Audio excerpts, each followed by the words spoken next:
¿Cuál es el pecado imperdonable o blasfemia contra el Espíritu Santo? ¿Sabe que la Biblia nos enseña que todos nuestros pecados son perdonados cuando arrepentidos venimos ante Jesús?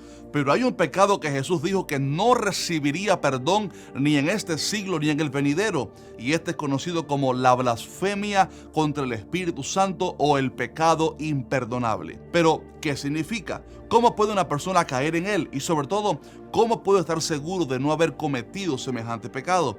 Hoy responderemos a esta pregunta aquí en Que Dice la Biblia. Y ojo, porque la respuesta que vamos a dar en este video es muy distinta quizás a la mayoría de videos que usted encuentre en internet. Ya comenzamos.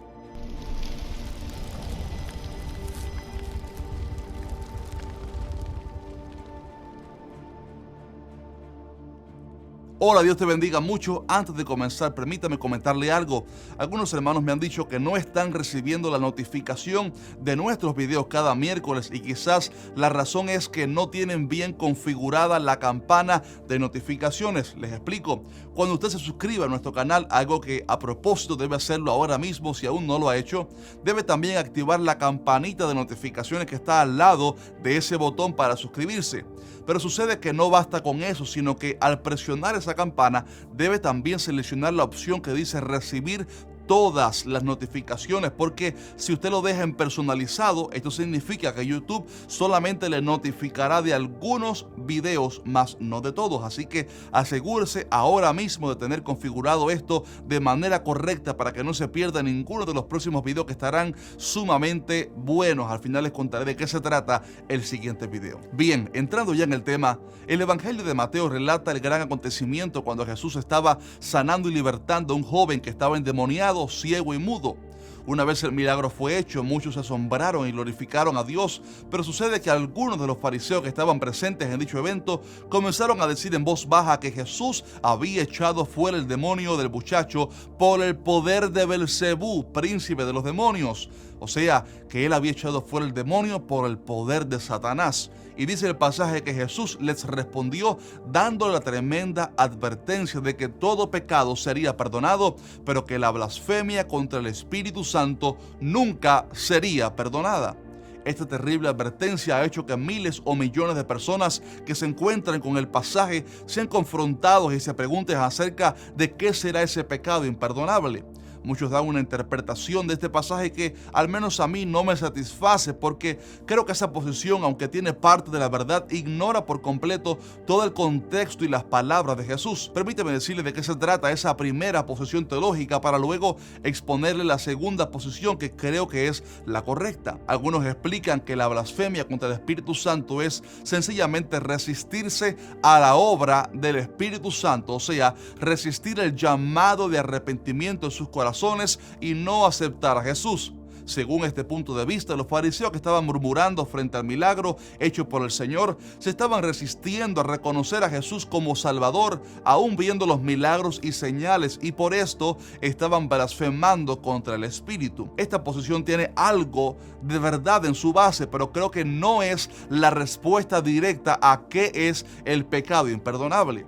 Y digo que tiene algo de verdad porque es una realidad que cuando el Espíritu Santo toca el corazón de alguien para que se arrepienta y esta persona se opone constantemente a la salvación, resiste, ella puede llegar al punto donde Dios le entregue a su pecado y así su conciencia sea cauterizada y ya no sienta más arrepentimiento en su corazón. A propósito, hace un tiempo hice un video sumamente bueno sobre el juicio divino de tener una mente o una conciencia cauterizada, así que en la descripción les dejo el link para que lo vean apenas termine este video. Ahora bien, aunque esto es una gran verdad, creo que no es la respuesta absoluta a la pregunta que tenemos de frente a nosotros hoy. Quizás sí es correcto decir que el resistir la obra del Espíritu Santo una y otra vez puede ser lo que provoque que alguien blasfeme, o sea, la causa, pero no es el pecado en sí. Y ojo, quiero que escuchen esto, resistir al Espíritu Santo no solamente es oponerse a la salvación, sino que también tiene que ver con resistir su mover, o sea, sus manifestaciones y señales y su presencia, porque el Espíritu Santo no solamente vino a la tierra para sellar a los creyentes, sino también para llenarles de poder a fin de hacerles testigos de Cristo hasta lo último de la tierra, como vemos por ejemplo en Hechos, un libro lleno de mensajes cristocéntricos y evangelísticos, pero también también acompañados por señales hechas por cristianos bajo el poder del Espíritu Santo. Así que resistir la obra del Espíritu no solamente se refiere a la salvación o a resistir la salvación, sino también a resistir su presencia, sus manifestaciones, su mover, sus señales y milagros. Así que resistir por largo tiempo la obra del Espíritu Santo, ya sea en cuanto a la salvación o a sus manifestaciones, sí puede ser lo que ocasione que alguien blasfeme, pero no es el pecado imperdonable en sí. Entonces, ¿qué es el pecado imperdonable? Creo que el pasaje es muy claro y quedarse con la primera opinión popular que acabo de comentar creo que es ignorar por completo el pasaje y su contexto. Primero, permítame decirle que el pecado imperdonable no es tener pensamientos malos contra Dios o quejarse contra Él por eventos que han acontecido. Más bien, el pecado imperdonable es atribuirle a Satanás o a los demonios una obra, milagro o señal hecha por el Espíritu Santo, aunque dicho sea de paso, no es algo que se comete una vez en ignorancia ya y simplemente la persona está condenada. No, sino que aparentemente tiene que ver con algo premeditado y con conocimiento de las Escrituras y algo continuo. Permítanme ir con ustedes al texto y ver por qué digo esto. Y le pido por favor que se quede hasta el final del video y que primero escuche los argumentos para luego entonces comentar. Bien, en primer lugar es importante que veamos el contexto para poder entender por qué Jesús dijo aquello de la blasfemia. En esta historia que vimos al principio, obviamente Jesús había echado fuera el demonio del hombre por el poder del Espíritu Santo, como Cristo mismo testificó en el versículo 28. Es a través de esa unción del Espíritu que Cristo obró todos sus milagros, su poder y ministerio, al igual que su iglesia hoy en día lo hace.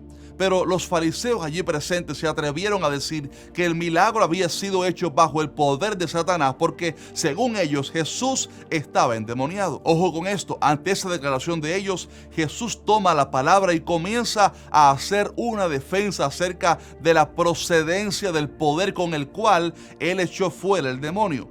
Fíjense en el pasaje que todo el contexto trata de una batalla verbal por identificar bajo qué poder Jesús había obrado, si bajo el poder del Espíritu o bajo el poder de los demonios. Por esto Jesús les dice: y si yo echo fuera los demonios por Belcebú, ¿por quién los echan vuestros hijos? Por tanto ellos serán vuestros jueces. Pero si yo, oiga esto, si yo por el Espíritu de Dios echo fuera los demonios, ciertamente ha llegado a vosotros el reino de Dios. Por favor, note conmigo lo que acaba de acontecer. Los fariseos dijeron que el milagro fue hecho por los demonios, pero Jesús les dice que eso es imposible porque su milagro fue hecho bajo el poder del Espíritu Santo. Y note esto, inmediatamente Jesús advierte: por tanto os digo que todo pecado y blasfemia será perdonado a los hombres, mas la blasfemia contra el Espíritu no les será perdonada. La blasfemia contra el Espíritu no será perdonada. Cualquiera que dijera una palabra contra el Hijo del Hombre le será perdonado, pero el que hable contra el Espíritu Santo no le será perdonado, ni en este siglo ni en el venidero. Es verdad que los fariseos estaban oponiendo y resistiendo al Evangelio de Cristo, pero note que el contexto no se trataba de eso, sino de una declaración que ellos habían dicho, poniendo en duda el origen de su milagro. Y note también cómo toda la defensa que Jesús hace es para decirles que la procedencia de su milagro era de Dios. O sea, era una cuestión de identificar a través de qué poder Jesús había echado fuera el demonio. Otra razón por la cual decimos que la blasfemia contra el Espíritu Santo es atribuirle su obra a Satanás es porque Jesús habló de la blasfemia como palabras que alguien dice. O sea, que la blasfemia contra el Espíritu es algo premeditado, pero también verbal, algo que la persona dice con su boca. Escuché a un maestro decir que la blasfemia no solamente eran palabras, sino acciones contra Dios. Pero en el caso del pasaje que estamos viendo, Jesús hace muchísimo énfasis en las palabras que ellos habían dicho. O sea, que el pecado imperdonable era algo que ellos habían pronunciado con sus labios. Por eso en el versículo 32 Jesús dice: a cualquiera que dijere, oiga esto, dijere alguna palabra contra el Hijo del Hombre, le será perdonado. Pero el que hable contra el Espíritu Santo no le será perdonado, ni en este siglo ni en el venidero. Note cómo dice que cualquiera que hablara contra Jesús, su blasfemia le sería perdonada, pero el que hablare en contra del Espíritu Santo no le sería perdonado. También en el versículo 36, terminando el pasaje, mas en el mismo contexto, Jesús concluye así: mas yo os digo que de toda palabra ociosa que hablen los hombres, de ella darán cuenta en el día del juicio, porque por tus palabras serás justificado y por tus palabras serás condenado. Note una vez más cómo el pasaje completico, desde principio a fin, se trata de palabras que los fariseos habían dicho, atribuyéndole el milagro al poder de los demonios. Y como último dato bíblico, me gusta mucho cómo Marcos relata esta historia, porque creo que le pone el broche de oro. Hasta ahora solamente vimos la narración de Mateo, pero en Marcos 3:28 el Señor Jesús dice: de cierto os digo que todos los pecados serán perdonados a los hijos de los hombres y las blasfemias cualesquiera que sean, pero cualquiera que blasfeme contra el Espíritu Santo no tiene jamás perdón, sino que es reo de juicio eterno. Y automáticamente dice en el siguiente versículo: porque ellos habían dicho, tiene espíritu inmundo. O sea, Marcos le atribuye este comentario a la narración, dando a entender que la advertencia de Jesús no había venido simplemente por su oposición a la verdad, sino que era porque ellos habían dicho que él tenía espíritu de demonio, a través del cual, según ellos, él había echado fuera el demonio. Estimado hermano, esto está más claro que el agua. Evidentemente, la blasfemia contra el Espíritu Santo es atribuirle a los demonios una obra hecha por el Espíritu Santo, aunque es verdad que quizás el motivo por el cual alguien puede llegar a ese pecado es tener un corazón endurecido y que resista constantemente la obra del Espíritu Santo. Ahora bien, permíteme responder a estas tres preguntas antes de terminar el video, porque son preguntas que surgen de este tema tan interesante. Número uno, ¿por qué decir alguna palabra contra Jesús es perdonado, pero blasfemar contra el Espíritu Santo no? Pregunta la gente, ¿será que el Espíritu Santo es mayor que Jesús? Obviamente no. El asunto radica en que el Espíritu Santo es el encargado de convencer a las personas de pecado, y cuando lo ofendemos a Él conscientemente, estamos ofendiendo al único que nos puede llevar al arrepentimiento. La segunda pregunta es entonces, ¿qué hacemos con ciertos falsos milagros y señales que se ven hoy en día? ¿No podemos juzgarlas?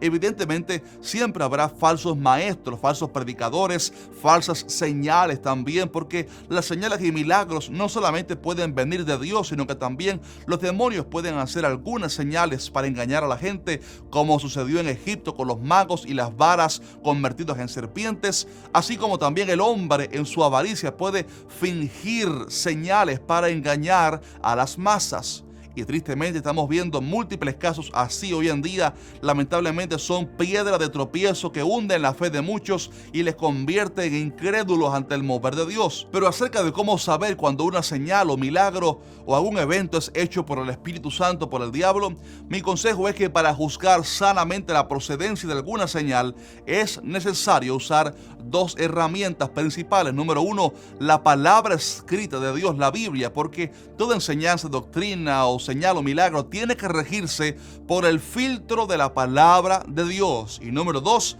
podemos usar el don de discernimiento de espíritus, un don que tristemente muchas personas no tienen hoy en día, en algunos casos porque se les ha olvidado buscar la llenura del Espíritu Santo. El apóstol Pablo, por ejemplo, se dio cuenta a través de ese don tan necesario que las palabras de una joven adivina en Filipos, que decían que ellos eran los hombres que habían venido de Dios, no venían esas palabras realmente de Dios, sino de los demonios. Por lo tanto, mi consejo es que cuando veamos alguna señal, debemos tener mucho temor en juzgarla deliberadamente y sin cuidado alguno. Para juzgar correctamente un milagro como falso, tenemos que estar muy seguros que lo que se esté viendo sea algo totalmente antibíblico, algo que la Biblia critique con claridad. Cuando así sucede, el Espíritu Santo nos revelará también a nuestro corazón que eso no proviene de Él. Pero insisto en que debemos de tener mucho cuidado de no confundir la verdad de la palabra con limitantes religiosas que a veces hemos creado en nuestra mente, ya sea por incredulidad ante el mover del Espíritu o por alguna enseñanza tradicional que hayamos recibido al respecto. Estimado hermano, siempre debemos cuidarnos de no ser hallados luchando contra Dios mismo al atacar el mover del Espíritu Santo. ¿Y sabe por qué digo esto? Porque sé de predicadores apáticos al mover de Dios, que han contristado el Espíritu Santo porque se han atrevido a llamar endemoniadas a las personas que hablan en lenguas, por ejemplo, o dicen lo mismo que los fariseos, que tal persona echó fuera los demonios por el poder de Satanás. Esto es muy peligroso y es un riesgo demasiado alto que personas en su arrogancia de conocimiento se toman, pero mucho cuidado.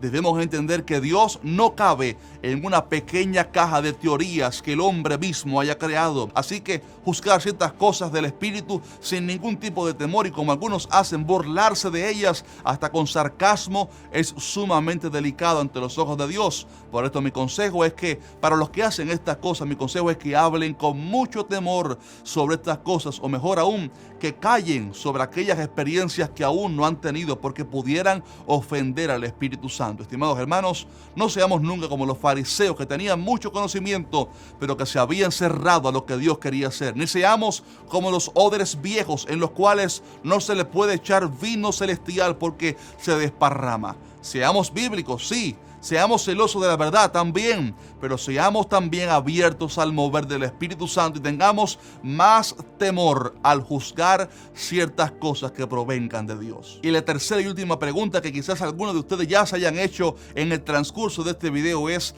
¿sería posible que yo haya blasfemado alguna vez? ¿Habré cometido el pecado imperdonable? Permíteme decirles de todo que, a pesar de que la blasfemia contra el Espíritu es atribuirle a Satanás una obra hecha por Dios, como ya hemos explicado, no creo que sea algo que alguien haya dicho en ignorancia, como a veces los inconversos se burlan del mover de Dios, como en Pentecostés, que le dijeron a los apóstoles que estaban borrachos por hablar en lenguas extrañas. No, creo que Dios perdona cuando hablamos desde nuestra ignorancia y también cuando por error hemos juzgado mal en nuestra ignorancia, insisto. Más bien, el pecado imperdonable se trata de alguien que, con conocimiento bíblico, así como lo tenían los fariseos, y premeditadamente desarrolla una ambición por atribuirle los milagros o señales del Espíritu a los demonios en su rebeldía a la obra y el mover de Dios. Esa persona puede en cualquier momento terminar en ese pecado imperdonable porque ha blasfemado contra el Espíritu Santo. ¿Sabe usted cómo saber con seguridad de que usted no ha blasfemado, no ha cometido el pecado imperdonable? Muy sencillo. Solamente el hecho de que usted se preocupe por haber cometido ese pecado ya me dice a mí que su corazón no está endurecido. Si usted siente arrepentimiento, por ejemplo, en su corazón por el pecado realizado y siente esa pasión por reconciliarse con Dios, buenas noticias, usted no está sin perdón, porque el que está poniendo ese sentir de arrepentimiento en su corazón, ¿sabe quién es? El Espíritu Santo. Así que si usted siente ese fuego que le lleva a la verdad y a buscar a Dios, ese es el Espíritu Santo obrando en usted. Sabe que la persona que ha cometido el pecado imperdonable ni siquiera se da cuenta de que su corazón se endureció, porque ya el Espíritu Santo tristemente no le lleva al arrepentimiento y la persona peca y no siente mal alguno por el pecado realizado. Así que mi consejo final es que tengas paz en el sacrificio de Cristo por usted y por mí, y que nos apoyemos en el poder del Espíritu Santo para santificarnos, llenarnos y también llevarnos a toda verdad. Y ahora sí llegó el momento de que comentes abajo y me des tu opinión sobre este tema tan interesante. También déjanos tu like y comparte este video con otros hermanos en la fe, por favor. En el siguiente video estaré hablando acerca de quiénes son los 24 ancianos de los cuales habla Apocalipsis. Así que asegúrese, como dije en el principio, de tener la campana de notificaciones activada para que no se pierda ese video tan interesante. Un fuerte abrazo y Maranata, Cristo viene pronto.